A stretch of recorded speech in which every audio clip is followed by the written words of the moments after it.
The ruling establishment has a lot of, they will stop at nothing to complete their toolkit of control, right? So one of the things that has been missing from the toolkit of total control has been quarantines and curfews, right? Mm-hmm. So now, welcome to the new world in America. If the ruling class ever saw wide-scale civil unrest, you'd see an Ebola outbreak in America right away. Okay, so this is, what you see is that Ebola is another tool in the toolbox of the ruling class control. Yeah, to keep down absolutely, repression. positively, 100%. This is a tool. The point is to get hundreds of thousands of people infected with it and create the next phase of control. Now, one of the things I'd like to show to back up my my claims here. Here's a document from the Rockefeller Foundation. Rockefeller Foundation, right there. You can zoom in on that, where my finger is. It's called Scenarios for the Future International Development, the Rockefeller Foundation. All right. Okay. Let's take a look at what they're saying here. This is something like a 50, 60-page document. I'd like you to go to page 18, if you can look at this up on the internet, but I'll read it off to you. It's called Lockstep. Lockstep. In 2010, they published this, Rockefeller Foundation, and here's what they're saying.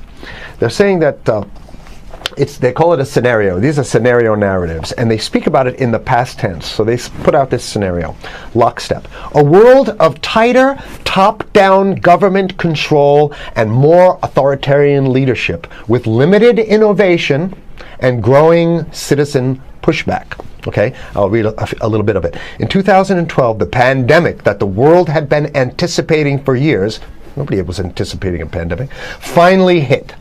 Unlike 2009's H1N1, this new influenza strain originating from wild geese, they use some scenario, but this is Ebola they're talking about. Ahead. Even the most pandemic-prepared nations were quickly overwhelmed when the virus streaked around the world, infecting nearly 20% of the global population and killing 8 million in just 7 months, the majority of them healthy young adults. The pandemic also had a deadly effect on economies. You can see the agenda. Just naked, raw, naked control agenda written down, and it's anybody's guess how this becomes effectuated in real life. So whether this is written specifically as marching orders or whether people take it upon themselves in the intelligence networks to say, okay, well, this has been produced, so this is the plan here. But these narratives have to be written in advance because the intelligence agencies don't know how to do these narratives. They need help. So these think tanks, they come up with these like Rand Corporation, Rockefeller Foundation. These are think tanks of death. They're not the think tanks, they're not there to find great ways to help people. Right? Okay, the pandemic also had a deadly effect on economics. International mobility of both people and goods screeched to a halt. Which is what they want. They want a completely isolated world, right? Debilitating industries like tourism and breaking global supply chains. Well, of course they want tourism stopped because they're not in the tourism business, and they want you at home in your house in front of the TV. Then they got you because once you watch the TV, they own your soul. Even locally. Wait a second, we're on television. I mean commercial television, let's say. National. Even locally, normally bustling shops and offices sat empty for months. Okay, so the pandemic blanketed the planet, though disproportionate numbers in Africa died. Southeast Asia and Central America, where the virus spread like wildfire. It sounds like the opening monologue of a disaster movie, right? Exactly. Now listen here's the good stuff now. But even in developed countries, containment was a challenge. Now here's this one. I love this one. The United States' initial policy of strongly discouraging, in quotation marks, strongly discouraging citizens from flying proved deadly in its leniency. So they should have been tougher, right? Accelerating the spread of the virus, not just within the United States, but across borders. However, a few countries did fare better. China in particular. The Chinese government's quick imposition and enforcement of mandatory quarantine for all citizens, as well as its instant and near hermetic sealing off of all borders, saved millions of lives, stopping the spread of virus far earlier than in other countries. So the message is here is we have to look towards the Chinese, the oppressive totalitarian Chinese regime as an example of what we need to be doing here. And of course, the ruling class here loves the Chinese regime because they have demonstrated to the ruling class the most efficient form of capitalism, which is authoritarian capitalism. China's government was not the only one that took extreme measures to protect its citizens from risk and exposure.